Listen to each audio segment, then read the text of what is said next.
দেশের বর্তমান পরিস্থিতিতে দেশের সশস্ত্র বাহিনীতে সাধারণ ছাত্র জনতার মুখোমুখি না করার আহ্বান জানিয়েছেন সাবেক সেনাপ্রধান ও সেনা কর্মকর্তারা। দেশের বিদ্যমান অবস্থায় সংকট নিরসনে করণীয় প্রসঙ্গে রোববার দুপুরে ঢাকায় সংবাদ সম্মেলনের আয়োজন করেন সাবেক সেনা কর্মকর্তারা। সেখানে লিখিত বক্তব্যে সাবেক সেনাপ্রধান ইকবাল করিম ভূঁইয়া বলেন, সশস্ত্র বাহিনীকে অবিলম্বে সেনা ছাউনিতে ফিরিয়ে নিয়ে যে কোনো আপৎকালীন সংকট মোকাবেলার জন্য প্রস্তুত রাখা প্রয়োজন। তিনি বলেন, অনুরোধ করে বলছি, এর সংকট আলাপ আলোচনার মাধ্যমে সমাধানের উদ্যোগ গ্রহণ করুন।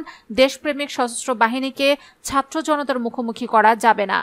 বিশ্ব শান্তির প্রতিষ্ঠায় বাংলাদেশের সশস্ত্র বাহিনীর অবদানের কথা তুলে ধরে ভূঁইয়া এই ব্রিফিংয়ে বলেন, যে সম্মান, মর্যাদা ও গৌরব অর্জন করেছে তা আজ কঠিন পরীক্ষার মুখোমুখি দাঁড়িয়েছে। যে কারণে মাঠে দায়িত্বরত সশস্ত্র বাহিনীর সদস্যদের নিজ দেশের সাধারণ জনগণের পাশে দাঁড়ানোর আহ্বান জানান তিনি। সশস্ত্র বাহিনীকে অবিলম্বে সেনা ছাউনিতে ফিরিয়ে নেওয়ার আহ্বান জানিয়ে সাবেক এই সেনাপ্রধান বলেন, আমরা নিজেরা নিজেদের সাথে যুদ্ধ করতে পারি না, দেশটাকে যুদ্ধ শহরে পরিণত করতে দিতে পারি না। এ ছাত্র বিক্ষোভের নিহত ও গুলির ঘটনা জাতিসংঘের নেতৃত্বে স্বচ্ছ ও গ্রহণযোগ্য তদন্তের জন্য তিনি দাবি জানান। এ সংবাদ সম্মেলনে সেনাবাহিনীর অবসরপ্রাপ্ত ঊর্ধ্বতন কর্মকর্তারা উপস্থিত ছিলেন।